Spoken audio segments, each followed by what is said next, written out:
All right, it is Monday, July 20th. I'm here with Sara Haines. How are you, Sara? I'm good, Brian.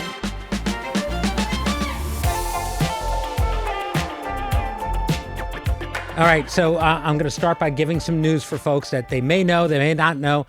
This is the last week of season 29 of The View.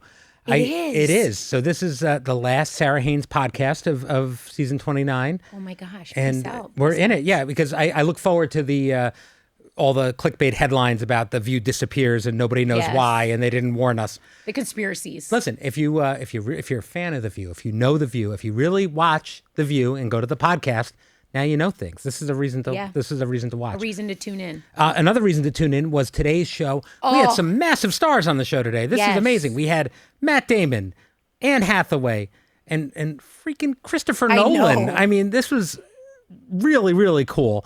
And they were here to talk about the Odyssey, which I don't think I've ever seen the hosts enjoy a movie more than you guys came back from seeing this screening.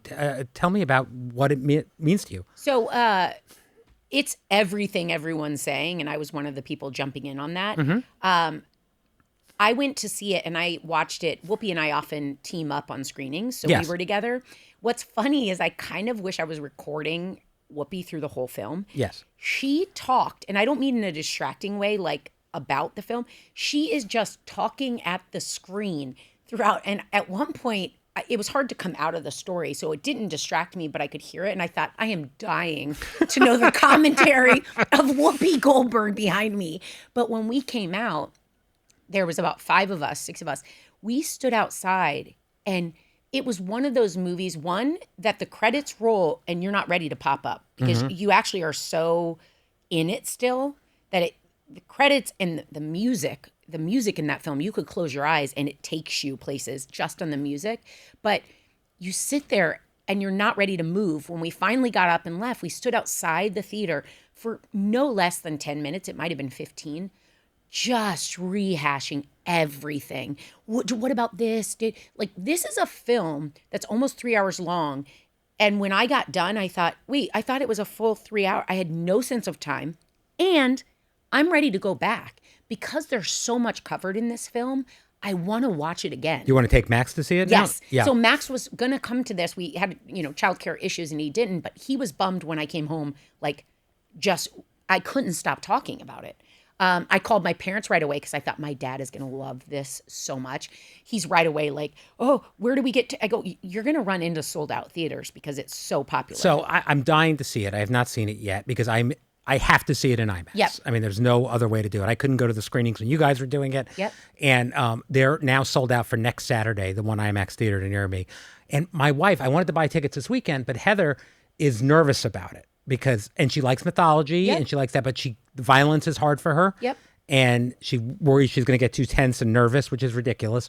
But you've seen it.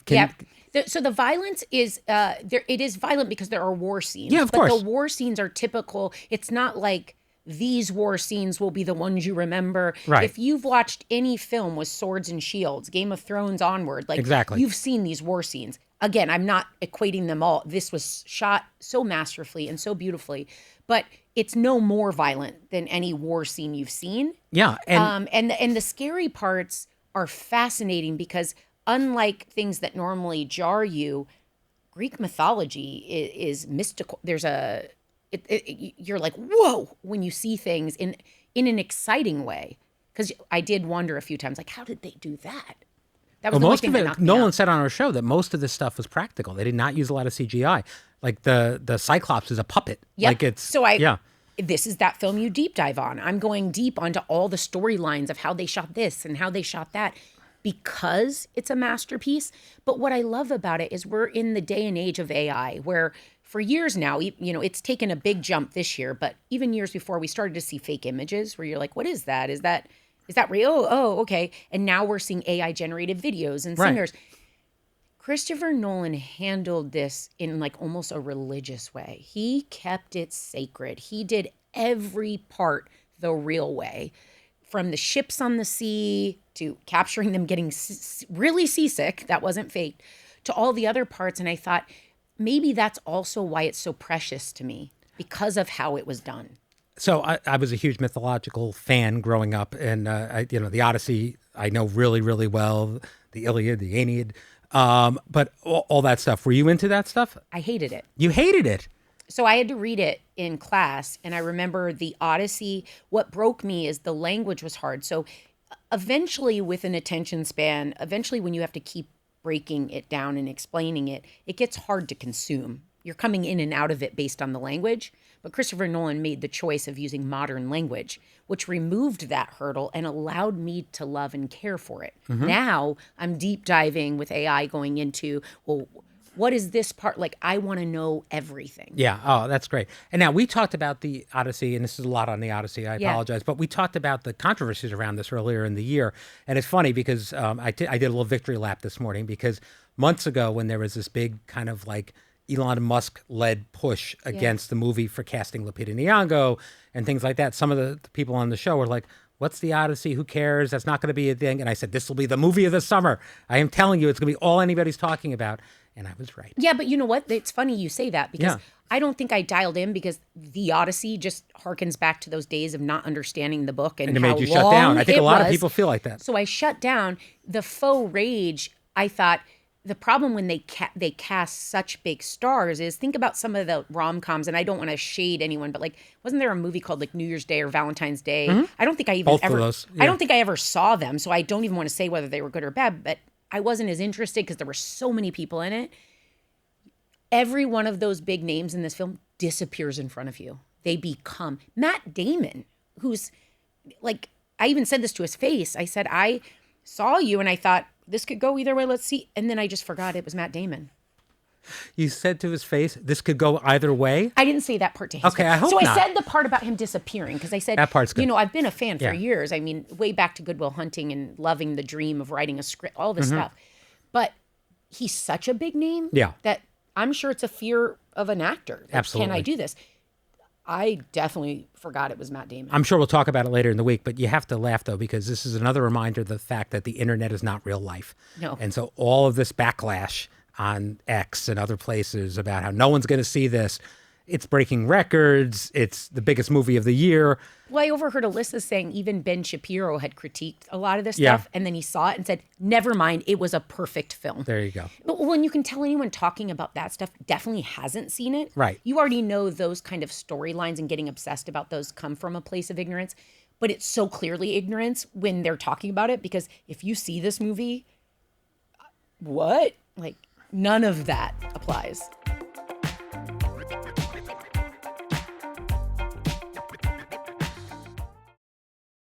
Well, the other thing we talked about this weekend, the other big show, was the World Cup. Yes. And I've never could have imagined I'd have the table all in unison wanting to talk about The World Cup. soccer. But tell me, like, where did you watch? So we've done a lot of going to places. Yesterday we had some options. We were so spent that Max and I were like, let's sit on our couch, order some fun food, and just chill. And that's what we did. So we were at home, but it also, because in a lot of the watching parties, you end up watching, but you also want to be able to actually, like, we talk back and forth through it and we're commenting. And so it was the perfect way for us to watch the last game. But Alec was killing us because he kept wanting to watch with friends, and it's summer and a lot of his friends are gone or they're vacationing or at camp or different things.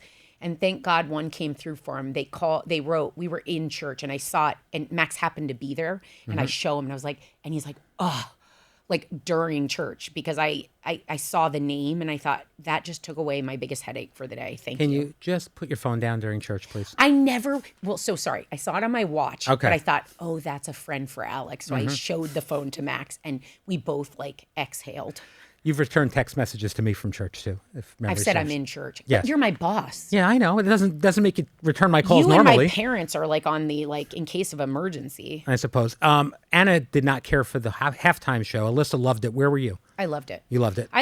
Now I know I don't do Twitter X. I know there were some headlines about soccer people that watch soccer loving or not loving something. I don't know what the noise was. I admit I am not a year-round soccer watcher. I'm a soccer mom, and because Alec loves it, this was not a sport I played.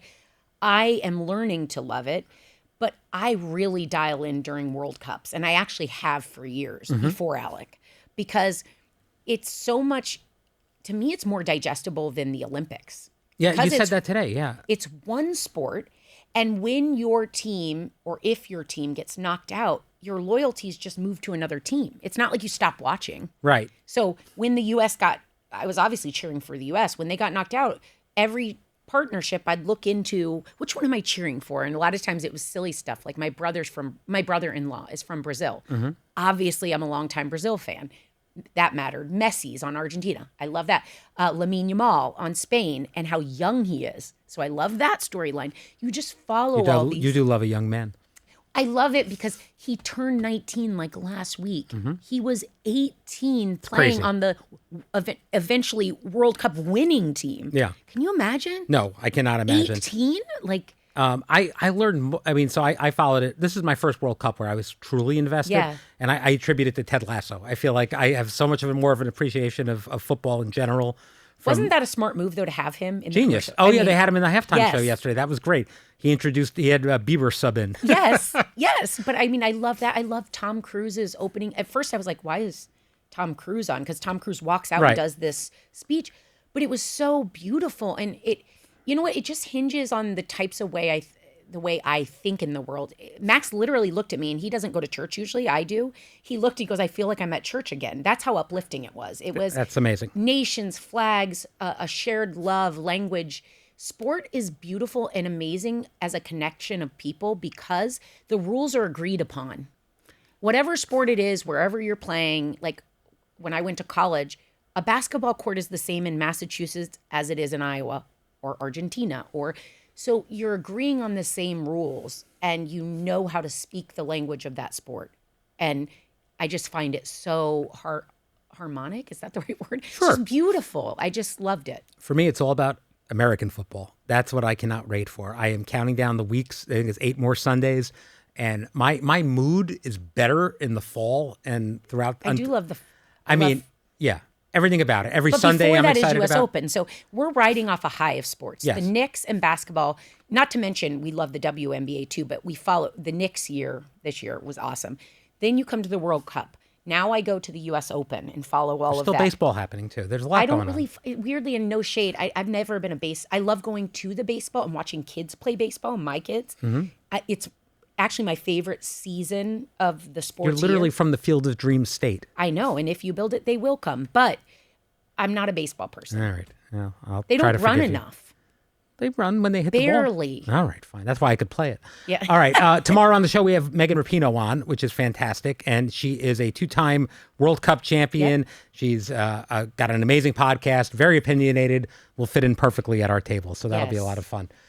Speaking of people that fit in at our table, we had Kyle and Lindsay a few weeks ago from Summer House.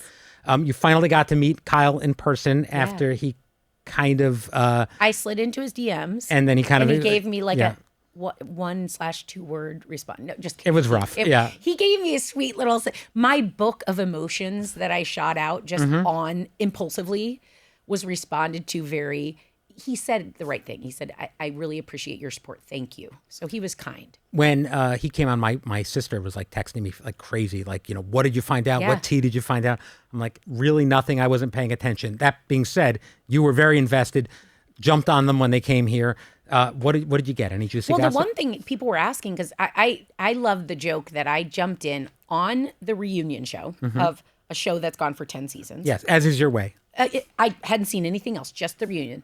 Got me interested. So I watched season 10 all the way through. And as a secondary part, started watching In the City, which I now am up to date on. But then when I finished 10, I said, what do I do? And Vicky, our producer and one of the in-house Bravo experts said, okay, you can skip season 1 and 2, go back to season 3. So now I'm coming back up through Summer House, watching to kind of really understand these characters. But what I can say is for the talk of reality TV, which I've pooped on before because of the show Unreal. Yes. I do realize there are producing arms at work, but these guys are really exactly like they are in the show. And you felt like that when you met them? Absolutely. And we even, not only on our set, Alyssa and I were talking to him in the hallway. Yes. We followed them back to the dressing room. It got weird. Security had to say, stop here, that kind of thing. Yeah. In the building we work in, not them. But as it happens. We were separated, but they, I'm joking, by the way, in case that doesn't translate. They the things they talked about, the way they spoke, what we added, it was literally like the cameras could have been rolling. They were the exact same. And what I loved about Kyle is clearly the through line of the messaging was the separation of he and his wife, Amanda, and that scandal. I made a comment about why I reached out to him originally was as someone is married and who has been in counseling with my partner and know the things that you can work on and the things you can't. My criticism of her was how she had really isolated him completely out and treated him in a way I wouldn't treat a stranger in any bids for affection he had. She just iced him for a season, just iced him. I had said how damaging that was and how my heart went out to her. He was still kind about her, off camera, out of the sight, saying, yeah, because I was asking what was ever the attraction or the compatibility. And he was saying, we did love each other. We had a good, and I thought, this is why I've liked him is I know he's, for people that are regular watchers, he would admit probably he wasn't a great husband and he did things. I was so moved by even that he is still kind, respectful, and worried about her, knowing they are not going to be together. That's really the purest form of actual love. I can't imagine what it's like to have your personal life that much on the table where anyone coming up can like just talk to you about it like they know it. But in a way, that's what our show in this podcast is, because I bet people come up and say, hey, you said your daughter does that. And then you're like, well, how would you know that does happen. Yeah, you're right. There are moments where in our own way, your family creeps in and then someone says something, you're like, wait, what? Do I know you? Right. No, you're right. That does happen sometimes. Speaking of daughters, we're having a little bit of a summer break coming up, and I heard you're taking a solo trip with your daughter. Yes. So I try to go back to Iowa every summer to see my best friend, Emily, and also the twins, Megan and Molly, but they're not in town, so we always have to kind of schedule it. Now, this year, there was kind of a debate because I'd just been back in Iowa for the Disney 250, and I did get to see Emily a little bit, but not a lot, and Max and I were going back and forth. He's like, we're really busy and you're leaving. It's a weekend. Do you really need to do this? I won't stop you, but you were just there. Are you forcing this? Because sometimes I get hooked into like, I have to. And the tickets are expensive and whatever. And I was kind of going back and forth. And then when I booked it, like I got emotional just hitting confirm. And I found I wrote Emily right away and said booked. And then I wrote Molly, and Molly was like, I'm going to be in town that day. And I knew it was the right move because I felt this like cleansing, you made the right decision. You need this. And so I'm going to take Sandra. It conflicts with Alex's schedule and I'm not ready to bring Caleb. He's like a wrecking ball and I'm not ready for that journey. Right. So I'm just taking Sandra, but it's crazy because these are lifelong friends that like Emily, I was born in the hospital with 1 day apart. Molly of Megan and Molly, their mom, who passed away, I did her eulogy a couple years ago. She was pregnant and best friends with my mom. So these are like... It's family. It's before day one. It's like literally family. And they just fill me, and to know that they've all met my kids because they've traveled out. But like Megan and Molly's dad lives right next to Emily, and Alec got to meet him. I got a little emotional watching that. And I can't imagine a world where Sandra doesn't know these people. And so... Molly's boys, who I wear a bracelet of on my wrist every day, they're going to meet Sandra. And we were pregnant at the same time at 40 with both of our seconds. And they've never met. They're a week apart. And so they've heard these names. They've seen pictures. They've seen them on FaceTime. Sandra now gets to meet them, and she gets to hang out. Emily has 5 kids, and she had kids at a normal time. I'm saying that not to shade people that have them at different times, but I was a geriatric pregnancy. So my kids are much younger, even though we're the same age. Her 5 kids are like my niece and nephews. I feel they call me Aunt Sarah. We have a chain called Auntie Sarah's Pride and Joys. And I so deeply involved in their life that to know they don't know Sandra as well as I know them. So it's just like these layered emotions of like what really matters in life, who your people are, how much you effort seeing them, because life doesn't make it easy. It's all that. Tissues are right there. No, I am not going to cry this time. Awfully close. I can know tell. you can You're right feel on the it. cusp. And I can see you react. And I'm like, don't do it, Sarah. This is not. Okay. We'll wait. You were strong today, and I appreciate it. No, it's hard. I mean, I have to say, as the dad, I always want my wife to be fulfilled and to do things, but it's tough to be the dad on your own. With my daughters especially, because I am just clueless about so many things for teenage girls as far as like, is that outfit okay? Max would help trade their you. hair. Like it's Max would rather take on 2 girls of the ages of your daughters than our 2 boys together. So why don't we swap kids this weekend? No, I get that too. I think they're I'd be insane equally together useless right now, Brian. They're like, it's just they're too close in age. So it is. Are they physically beating on each other? Yes. Yeah. And the physical part is almost secondary to the nonstop. This was a weekend where the chaos like won. We were on Sunday, we were both looking at each other and we're like, we can do better. We're going to try to do better. They just fight all the time. Yeah. No, I think it's just normal. It's developmentally normal, but man, it's rough. All right. As I said, and you're going to get to spend a lot of time with them because as I said, this is our last week of season 29. Yes. We had a huge season this year and it goes by so fast. It's a blur in so many different ways. But we had some of the biggest names in Hollywood. We had some of the biggest figures in politics.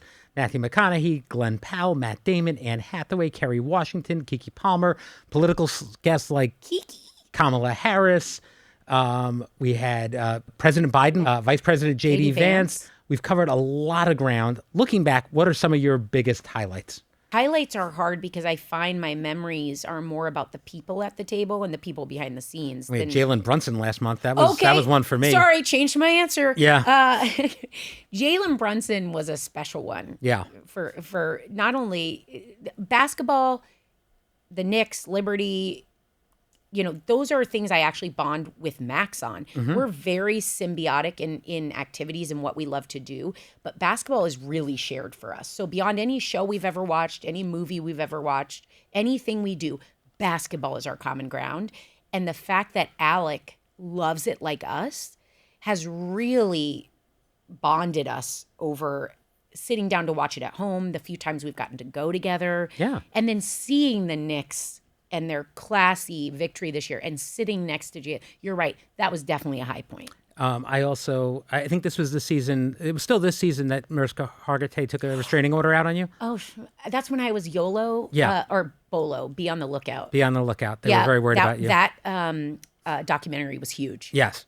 That was, you're right, highlight moment. But it's weird because it's based around the work, not the person. Yes. That documentary that she made was beautiful. Yeah, everything blends in my head, but it's just every day. Every week there's somebody exciting. Every week, it's one of the best things about this job. Oh yeah, and just such a like you just talked about Summer House and Jalen Brunson, Christopher Nolan, Matt. It just scratches all the itches. People are more complex, and with the news cycles and podcasts, we live in niche markets where most people pick a lane and they stay in that lane. The beauty of this show is it doesn't have just one lane. No, and it turns on a dime. So yes. That's both the beauty and the curse. And that's more what people are like, though. If you sit down and are having a great conversation with Heather, your wife, in case people don't know, or your friends, you're not one note. Like, we're all these things, whether it's World Cup and basketball or politics and what's affecting us day to day, or family and parenting, like, or celebrity and gossip, like whatever it is, we all have it in us. It's so cool to have a job where you get to keep having all those conversations. Absolutely. All right. Well, on that note, thank you for joining me today, Sara Haines. Tomorrow, I'll be back with Alyssa on a Tuesday. Everything's messed up. I'm normally Hump Day Haines. I know, not this week. And but we will see you tomorrow on the show. We've got a great week. We got a lot of stuff coming up. On Friday, we have Molly Ringwald. In studio. I'm very excited about that. And a performance from The Lost Boys, which my so excited. That's daughter is very, very excited about. Yeah. So anyway, it's a great week. We'll see you soon.